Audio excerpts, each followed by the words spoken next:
Pas ibu berangkat ke kantor, jalan ke kantor, ada bapak guru tahu yang ngasih ibu ini makanan. Kita buka ya.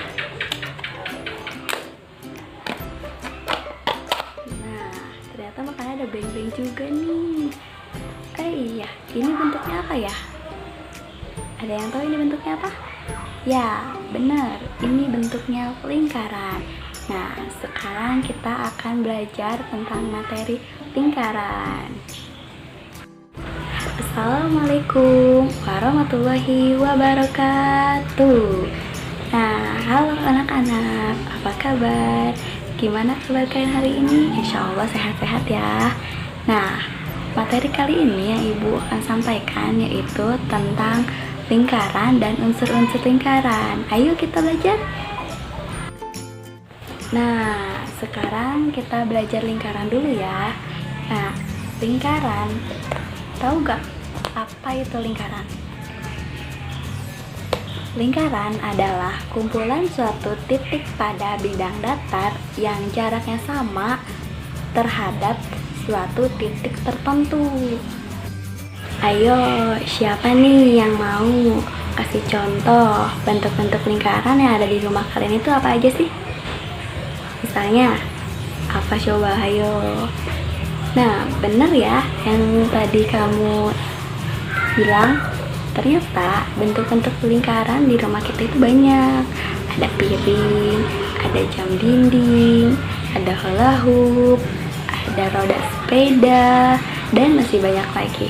Itu hanya sebagian saja ya.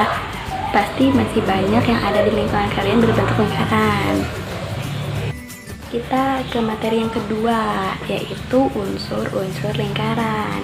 Nah, unsur-unsur lingkaran itu dibagi 7, 8, 7. Nanti dikasih tahu ya sama ibu. Yang pertama yaitu ada titik pusat lingkaran. Nah, kalau titik pusat lingkaran itu adanya di tengah-tengah lingkaran. Misalnya contoh ya, ini yang tadi. Nah, ini itu titik pusat lingkaran karena ada di tengah-tengah. Nah, untuk yang kedua yaitu ada jari-jari, bisa disimbolkan dengan huruf R.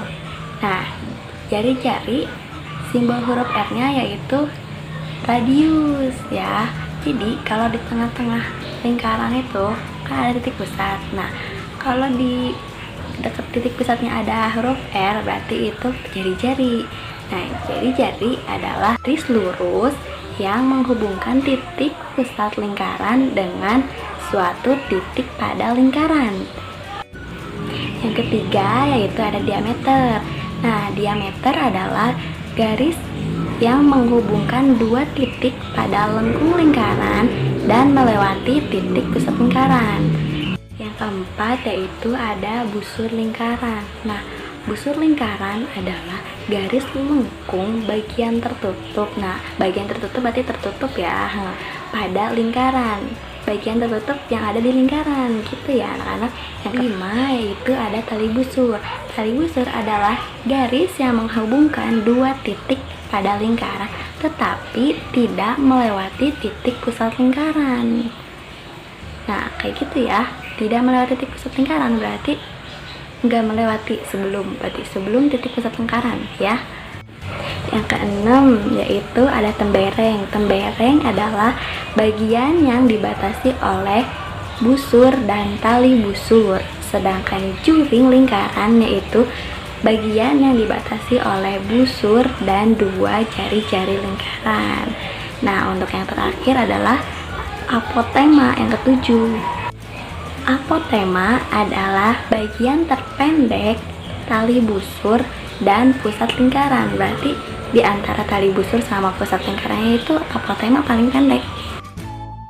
Nah, sekian dari ibu. Tadi kita udah membahas tentang unsur-unsur lingkaran sama lingkaran. Pekan depan kita membahas contoh soalnya ya. Sekarang baru pengertiannya saja, nanti contoh soalnya. Mohon maaf bila ada salah kata atau salah ucap. Ibu cukupkan, kurang dan lebihnya mohon maaf. Wassalamualaikum warahmatullahi wabarakatuh.